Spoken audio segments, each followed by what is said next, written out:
So, with Love and Marriage Huntsville, we open where we left off with things getting hyped between Slow Kez and Cuckold Ken. Quite frankly, I'm tired. It is sad, but I also want to laugh so hard. Kimmy sit down with Maurice and he said, well, Monster said you never made him feel like a son. You was the homie. And you have just been touting yourself as this leader of black masculinity. And it's like, yeah. And I completely see it. Not looking to Marceau as a father figure. Oh, God. That ain't a man you want to emulate either. He didn't you grew up without father figures. I'm sorry. Neither one of those men I would want to emulate. Over with the Fletchers. Nell talking about she's counseled Destiny. I don't think Destiny needs counseling. I think she needs Jesus because I want to know who put a hex on her love life. But she was the fool for waiting for that guy for 15 years to have him marry somebody on her. Now she chasing tenderonis that are having babies on her. Her relationship with Destiny is shaky because Destiny is shaky. Ah! Nell said, this is why I didn't want this heifer hunching my son because I knew it was going to get awky boo. Oh, God. Jalen taking Maurice to task. All the conversation on Love and Marriage Huntsville seems forced. Well, it's been dry. Marlo would fit in. She likes manufactured beef. So Kimmy's got dinner with the girls to catch up after Los Angeles.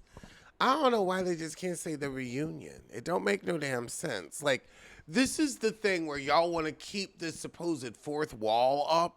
Bring it down because we're no longer in a fourth wall world. Yeah.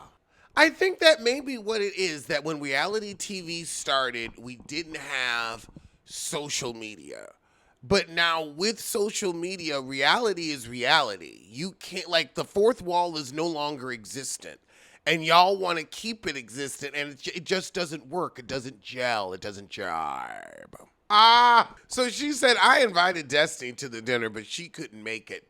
However, we get inside and it's already shade to Mel. It was so pleasant to call everybody, because whenever you call Mel, she gonna have you route through 80 phone numbers because she doesn't know if she's your friend this week. That's why I'm sick of Mel. So Tisha tells the girls about her issues with Slow Tez, but mentions her friend was there, and I'm with Tisha. Why the hell is your friend here? And she really wasn't serving no damn purpose. I love how we talking about Jalen like he's not grown and out of the house. So because he worked with Marceau, even though he was living with Maurice, he saw Marceau as more of a father figure. Child, that Maurice did not care. Maurice did not give a crap. He was nice enough to where it was compatible, but it's obvious when he said, yeah, that was a homie, not a father figure. Like, no harm, no foul, but you wasn't like that. The way that Tisha was talking like the onus was somehow on Jalen, girl boom. But I'm worried about Jalen if he's looking to Marceau as a father figure. Because good fathers don't mistreat mothers with rumors of infidelity. Nell talk about her son having the baby on Destiny. So her son spun the block on this girl he had been dealing with for 5 years. Oh, God. Pregnant. I don't want to be pregnant by somebody where the phrase spin the block and we've been together for 5 years. If you ain't married me in 2, get the fuck on. Oh, God. Does Carlos have another one of these fucking shows? Are you for real? Heart and Hustle Houston? You motherfucker. Oh, Carlos. Oh, it's its premiere episode. It just started. Why are we not hearing anything about this? Carlos is normally pretty good mentioning his shit. And I feel like if this isn't his, somebody ripped his title off, which is fine. He likes to steal from people too. Heart and Hustle. Oh, God. So we got 6 heifers. I feel like we already know what it is. Just say we're going to watch the heifers argue at this point. We're okay with it. I'm surprised I don't see Carlos's name anywhere. At Kimmy's girls' dinner, Tisha gets asked by Nell how she felt about Martell's interview with Marceau's alleged mistress. She asked Nell, well, how did it make you feel?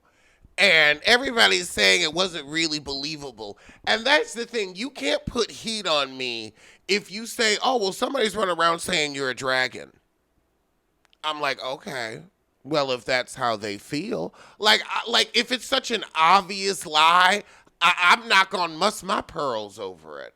Well, Tisha also did a live with Marcel about it. So she said, watch the live. She said, I want a click and a view. We'll make $1 or $2.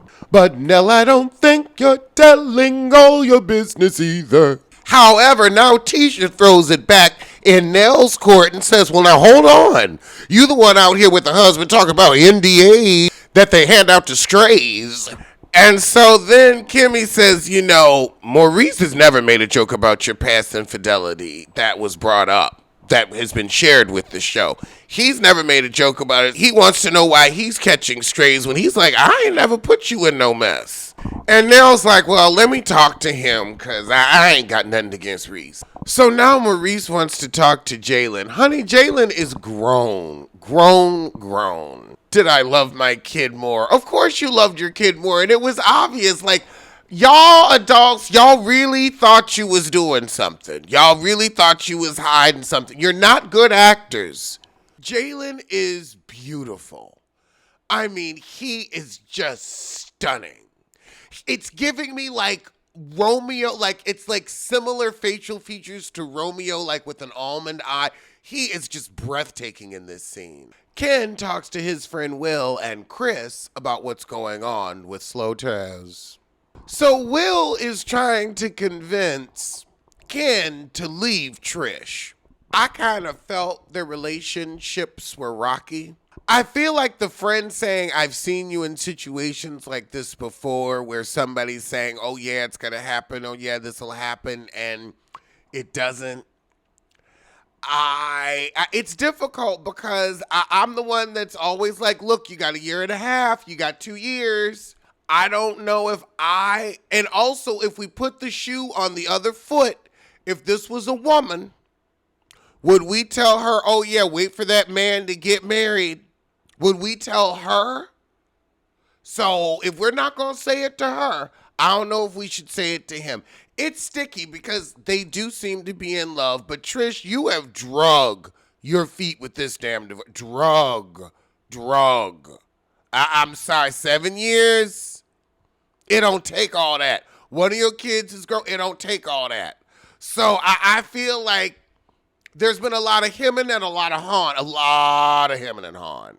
And I do feel like there's a bit of retroactive, y'all should have been had this shit cleared up. You should, at year 3, you should have said, okay, at the end of this year, you have to be divorced.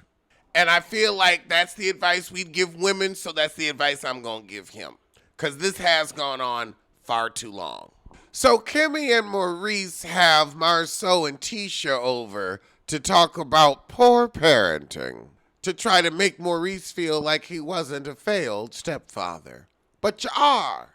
You are. So Maurice is saying, well, I was hard on you because you were the old... Oh, girl. Just say you failed and try to fix it. Just admit you failed and try to fix it. Don't just say, oh. I think Jalen was an excellently raised child. Girl, I love how you grading yourself and just completely disregarding his feelings, and you wonder why he don't look at you as a pappy. Marceau said, look, even I can't get through to your thick head. Marceau said you were the golden child, and now we're doing it again. You sound like Chris Fletcher. Oh, it is 3:25 p.m. on a beautiful Sunday afternoon in August 2025, time of death. This show has officially jumped the shark, and it got bit in the ass on the way down. I'm Alexander Diane, and I'll see you soon. So tell a friend, tell that heifer you hate. She needs to know.